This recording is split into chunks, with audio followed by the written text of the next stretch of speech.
It's MonsterVerse, baby.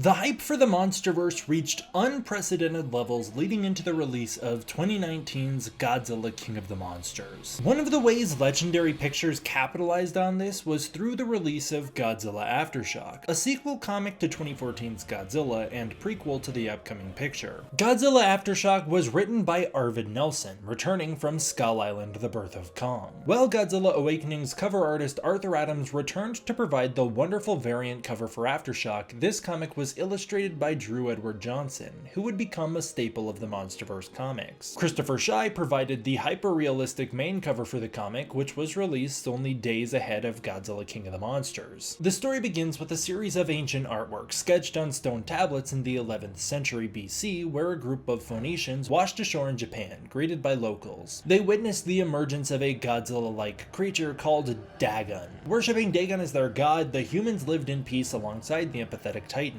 One day, the ground erupted, releasing an enormous creature that defeated Dagon in battle, impaling him with parasitic eggs. Dagon survived and returned to sea, eventually succumbing to the parasites inside and dying in a cave. Just a couple of months after the events of Godzilla 2014, Alan Jonah is arrested and held for questioning in Guam. Just then, a massive MUTO, resembling the one from the ancient tablets, erupts from the ground, pursued by Godzilla. Monarch investigates the aftermath of their fight, with Dr. Emma Russell taking lead. Emma learns that the US government has formed the San Francisco Commission to evaluate Monarch, sticking her with Miles Arthurton to observe. Emma is summoned to Japan, but before she can leave, Alan Jonah attacks, trying to take her hostage. Monarch Crisis Response member Tarkin fights Jonah, who escapes in the chaos. In Kyushu, Japan, Emma discovers that this was the source of a massive earthquake, which triggered aftershocks along the Pacific Rim, leading straight to Guam. It's the nest of the enormous MUTO, which the Japanese called Jinshin Mushi. During their investigation, Tarkin discovers evidence of blast residue in the MUTO's nest, suggesting it was potentially awakened by Jonah, who was unsurprised by its appearance in Guam. Meanwhile, Arthurton harasses Mark Russell, who reveals Emma is mentally unwell after their personal loss in San Francisco. Emma's team cracks Jonah's phone and discovers he has data on all of Monarch's outposts, Titans, and activities. They also discover he's headed to an abandoned Monarch outpost in Siberia. As Jinshin Mushi appears at sea, destroying a submarine and fighting Godzilla, Emma's team arrives at another MUTO nest in Siberia, which contains 2 hatched ancient eggs. Once again, Jonah appears, trying to take Emma hostage. Although he's apprehended by Monarch, his words resonate with her, as she starts to see that he views humanity as the monsters, whose recklessness has awakened the Titans. Jinshin Mushi attacks a nuclear plant in France, battling Godzilla and besting him once again. Godzilla barely repels the creature before it implants eggs in him. At Outpost 14 in the Philippines, built around the bones of the Godzilla-like creature discovered at the start of 2014's Godzilla, a Monarch briefing is given, revealing the new Titan is the mother of the MUTOs from Godzilla 2014. The bones the MUTO spores were discovered within were Dagon's. Emma theorizes that MUTO Prime is either the result of a female MUTO feasting upon her male partner after mating, or the final survivor of a MUTO nest, hatching and battling all of its siblings to the death. Regardless, it's the prime version of the species and the end of the reproductive cycle, which continues when it implants its eggs in another member of Godzilla's species. The Siberian cave was another graveyard for a Godzilla-like creature and was presumably the birthplace for the current MUTO Prime, a creature that has a high kill count against the Godzilla species, resulting in Godzilla being the last of his kind. Emma reveals that the MUTOs are actually an invasive species that can terraform ecosystems in their liking when their nests hatch. They also release a sonic pulse that pacifies the MUTO Prime by alerting her to their presence, ensuring their species' survival. With the death of the MUTOs in San Francisco, the signal ended and the last remaining MUTO Prime has risen to restart the cycle because there aren't any other male MUTOs left to fertilize any nests that could be produced by the older female MUTO, who later awakens during the events of Godzilla King of the Monsters. Emma comes up with a plan to reproduce that pacifying sound, so Jinshin Mushi can be killed by Godzilla, who isn't strong enough to last in another fight with her. Houston Brooks warns Emma that she's pushing herself too hard, but she ignores him, going through with her plan plan. The plan backfires as the sound causes MUTO Prime to go on a rampage, killing almost everyone aiding Emma's task. Emma is summoned to a UN tribunal, which puts Monarch on blast for failing to contain yet another MUTO. The UN opts to let them fight, in hopes it will kill Godzilla and that MUTO Prime will hibernate again, with her eggs taking generations to hatch, making them all the future's problem.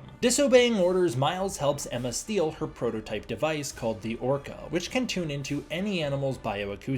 Learning from her mistakes, Emma tracks MUTO Prime to Montana, where it engages in a final battle with Godzilla. Godzilla is quickly overpowered. MUTO Prime then releases a supersonic scream that shatters Godzilla's backspines, robbing him of his atomic breath. Emma uses the Orca to pacify the MUTO before it can infect Godzilla, gaining him the upper hand and allowing him to channel his remaining atomic energy out of his shattered spines, creating his first nuclear pulse. Godzilla then kills Prime by stomping her head. Emma then returns to Boston, where she tells her daughter Madison that the two of them are going to stick together from then on, as big things are about to happen, which will change the world forever. Godzilla Aftershock is one of the better comic tie-ins to the MonsterVerse films. The storyline is very engaging and unfolds as an exciting mystery. Focusing the story on Emma is a fantastic way to tell a direct sequel to Godzilla 2014 while still setting up for Godzilla King of the Monsters. There are many factors that help Godzilla Aftershock feel like one of, if not the most legit and relevant MonsterVerse comics. Michael Dougherty, the director of Godzilla King of the Monsters, referencing the events of this comic on Twitter, helped add a level of legitimacy to it that none of the other MonsterVerse comics ever had. Despite none of the films ever mentioning Godzilla's continued war with a third MUTO across the globe just after the Battle of San Francisco, it is excusable and doesn't hold the comic back by much. Aftershock makes genuine attempts to be an expansion of not just Godzilla King of the Monsters, but the MonsterVerse as a whole, with many small details such as the inclusion of a much older James Conrad as a background member of Monarch, Houston Brooks returning and referencing the events of Skull Island: The Birth of Kong, the backstory for the bones in the Philippines, Dr. Chen appearing, the first implementation of the Orca, Emma's downfall starting, her first meeting with Alan Jonah, the development of the UN's disdain for Monarch, and way more. This comic truly goes the extra mile to tie things together. Most impressively, this comic made an honest attempt to tie into the Monarch timeline, which was used to promote Godzilla King of the Monsters starting in 2017. By expanding upon Jonah's story, he not only feels like more of a presence when he appears in King of the Monsters, but Aftershock uses him to fill in the mysterious mercenary and Siberian Mysteries entry on the Monarch timeline. It was this attention to detail and dedication to build the lore of the MonsterVerse that made Godzilla King of the Monsters such an event for fans and encouraged people to engage with the story as more than just a film series, but as a proper cinematic universe. The only misstep this comic truly makes in developing the lore for the MonsterVerse was including a skin of King Ghidorah frozen in ice 2 years before he would be discovered in canon.